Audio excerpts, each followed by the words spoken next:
Минкап төрагасынын орун басары Суу ресурстары айыл чарба жана кайра иштетүү өнөр жай министри Бакыт Төрөбаев Жумгалдын Чаек айылындагы темир бетон курулуш материалдарын чыгаруучу заводдун ишмердүүлүгү менен таанышты.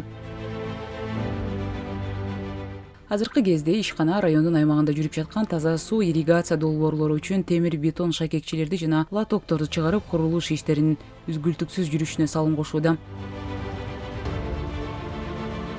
Курулуп жаткан объектлерди ирригация тармагына керектелүүчү буюмдар менен толук камсыз кылуу боюнча бир катар макулдашууларга жетишилди. Эле кетсек, мамлекет тарабынан бул тармакка өзгөчө маани берилип, дыйкандарды сууга суу менен камсыз кылуу багытында дагы БДР, БСРлерде жаңы каналдарды куруу, оңдоп бетондоо сыяктуу иштер кызуу жүрүүдө. Быйыл болсо ирригация тармагына мамлекеттик бюджеттен 5 миллиард сом бөлүнөөрү, анын негизинде 10 ири инвестициялык долбоор ишке ашырылары айтылган.